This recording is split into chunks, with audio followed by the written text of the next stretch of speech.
Alright folks, let's break this down. With version 6.3 hype in full swing and all the drip marketing and banners locked in, it's finally time to get into the nitty-gritty. We're going to analyze every single upcoming character, their pull value, their pros, their cons, so you can figure out what's actually best for your account. No fluff, just the facts you need to make that decision. Let's jump right in. First up, Neuvillette. Now, I'm not going to spend an hour rehashing his whole kit because, let's be real, most of you already know him like the back of your hand. But the meta has shifted, and so have his best teams. Right now, his top-tier squads are actually Burgeon setups featuring Duran and Lauma. Close behind that, you've got his classic Hyperbloom teams with Inefa and Llama. He's still holding strong in freeze comps with Escoffier and Citlali. And of course, the traditional hyper carry style using Zilonen and Kazuha is still on the table. However, and this is a big however, when we just look at the raw, unadulterated damage numbers, his hyper carry output isn't really keeping up with the newer damage dealers hitting the scene. At his absolute peak, we're talking about 105,000 to 110,000 DPS. And honestly, that number is a bit of a trap. Why? Because nowadays, almost any decent DPS character, when you slap them into a team with Llama and Inefa, can hit those same numbers. It's more about the supports than him. Now don't get me wrong, this doesn't make him bad, not even close. Neuvillette is still, by a huge margin, the most flexible DPS in the entire game. He has the widest variety of viable teams you can plug him into, and if you master his charged attack cancels and pair him with solid teammates, he'll breeze through the spiral abyss without breaking a sweat. The question is, should you pull for him right now? We'll circle back to that in a bit. Before we go any deeper, let's talk resources. You're hearing about all these amazing characters and you're probably thinking, my Primogem stash is looking a little anemic. I feel you. Wanting a character but being short on primos is the universal Genshin experience. So, let me introduce you to a way to ease that pain. Save up to 25% on the current banners at lootbar.gg. Right now, you can grab 6,480 Genesis crystals with their 6.2 limited pack for only $79. New users can get an extra 10% discount, while returning users get 5%. The link is in the description. I'm giving away 2 Welkin Moons. That's right, every milestone, 2 more winners. And when we finally hit that 10,000 mark, we've got a special, bigger giveaway planned to celebrate. How do you enter? Easy. Smash that like button, subscribe to the channel, and drop a comment below telling me who you're pulling for. Good luck. All right, back to the characters. Next on the list is the second rerun, Inefa. Let me be blunt, she is currently the best Electro character in the game. Period. She does something kind of ridiculous. She provides an incredibly strong shield and massive off-field damage, which is wild for a unit that's primarily a defensive option. Her team flexibility is insane. Her absolute best team is with Flynn's. She is his undisputed #1 support, no contest. But she doesn't stop there. She works amazingly with Verisa, giving that team access to the Lunar Charge reaction. She pairs beautifully with Neuvillette in both Hyperbloom and Lunar Charge setups. She's even fantastic with Pyro DPS units like Mavuika and Arlecchino in Overload and Overvape teams. Oh, and she's also the best Hyperbloom trigger in the game, outperforming Kuki Shinobu thanks to that shield, her stronger off-field damage, and better Electro application.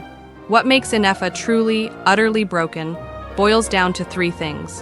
1, she gives any Electro DPS direct access to Lunar Charge, which is a massive, massive boost to total team damage. 2, she's a shielder. This is huge because Electro as an element has basically 0 defensive options outside of Kuki. 3, she's a Nod Cry unit, which lets her unlock Ascendant Gleam for even higher damage ceilings. Looking ahead, her value isn't going anywhere. She's expected to remain the best off-field Electro unit, even alongside the new Columbina, and she works with almost every DPS you can think of. In fact, when you pair her with Columbina, they push a ton of damage dealers close to or even past the 100,000 DPS mark. Even existing powerhouses like Raiden and Cyno get a monstrous boost from this duo. That's how strong she is in the current meta. But is she perfect? Well, with banners this stacked, you have to make choices. We'll get to that. Now, let's welcome the new unit, Columbina. She's joining the roster as a Hydro support and sub-DPS. What does she bring? Consistent Hydro application, strong off-field damage from her skill, and she buffs lunar reactions in multiple ways. I won't dive super deep into her kit here because we've already made a full, dedicated guide. Make sure you check that out for the minutia. The crucial thing to know is this: she can trigger all currently available lunar reactions. This means she works in dedicated lunar teams and regular teams, while also giving older DPS units access to those powerful lunar reactions. Her best team is with Zebai in lunar crystallized setups, which are looking like the second strongest teams in the game, right behind the absolute peak that is Mavwika. She also has incredibly strong teams with Flins and Nefer that are just a tiny step below those Zebai teams. On average, Columbina provides about a 20,000 DPS increase to every single Nodcry DPS, which is just absurd. Outside of those carries, she works wonders with Varisa, Inefa, and Iansan, granting them lunar charge access and that essential hydro. She even has teams with Nuvolette and Chaska, enabling lunar reactions alongside Inefa. Right now, Columbina is shaping up to be the strongest off-field unit in the entire game. Her personal damage rivals Durin's, and her ability to buff lunar reactions while enabling them for older units gives her insane long-term value. She gives a significant boost to nearly every DPS in the game, which pushes her very close to must-pull territory. And speaking of must-pulls, let's talk about Zebai. She is shaping up to be one of the strongest DPS characters ever released. She's a lunar crystallized DPS who scales primarily with DF. Her core teams absolutely revolve around Columbina, because lunar crystallized needs hydro to work. She pairs incredibly well with geo supports like Goru, Zelonin, Yunjin, Albedo, and even Kachina. Ideally, you want to run her with both geo and hydro units to fully activate her passives for extra DEF and buffs. But here's a nice plus. Unlike someone like Skirk, she doesn't lose a catastrophic amount of damage if you add a unit that isn't hydro or geo. You can even slot in someone like Durin without completely nuking her damage output, which makes her surprisingly flexible for a hyper-focused DPS. We've got a full in-depth guide for her too, so go watch that if you want the masterclass. Okay, now for the moment of truth, pull value and banner priority. Let's rank these. Starting with Columbina, she is a must-pull. Considering her damage, her buffs, and her overall impact on the meta, she's clearly a long-term unit that synergizes perfectly with both current and future top-tier characters. That alone makes her a must-have for almost every account. I won't waste your time here.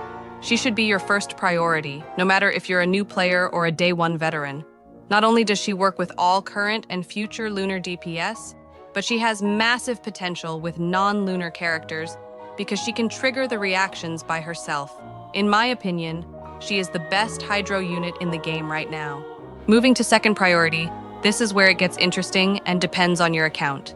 It's a toss-up between Inefa and Zebai. If you already own Flins, then Inefa is a must-pull, no doubt about it. She is his best support and skyrockets his team's performance. If you do not own Flins, or you're planning to grab him on a future rerun, then Zebai becomes the excellent option. Zebai is currently looking like the second best DPS in the game, after Mavwika, and Columbina is her best support. So, if you're already pulling for Columbina, which you should, then adding Zebai gives you an incredibly powerful core. This is extra important for the Geo DPS role. Unlike characters like Flins or Varesa who have alternatives, if you want a top-tier Geo DPS, Zebai is essentially your only option. She's a must-pull for that niche. Now, coming back to Nuvolette, honestly, outside of very new players, I'm talking adventure rank 40 or 50 and below, Nuvolette is much harder to justify pulling for right now. Yes, he can carry a new account effortlessly through the early and mid-game, but when we stack his personal damage up against the newer DPS characters, he falls significantly behind, and that gap is only going to widen as more units are released. If your main goal is clearing endgame content like the Spiral Abyss as efficiently as possible, then Nuvolette should be your lowest priority among these banners. One last, critically important thing to keep in mind: the version 6.3 banners are insanely stacked. I know the temptation to go all in is real, but you need to plan. Reruns for powerhouse characters like Skirk, Escoffier, and Mavwika are very likely coming in the next few patches. Because of that, you need to think strategically about your pulls starting right now. Don't blow everything and get caught off guard. I hope this deep dive helped clear things up and lets you decide who to prioritize for your Prima Gems. If it did, you know what to do. Leave a like, subscribe, and tell me in the comments who you're going for. Don't forget about those welcome giveaways on the road to 10,000. Make sure to check out the channel for more guides and breakdowns just like this one. Until next time, see ya. Save up to 25% on current banners at lootbar.gg. Links in the description. Thanks for watching, and I'll see you guys in the next one.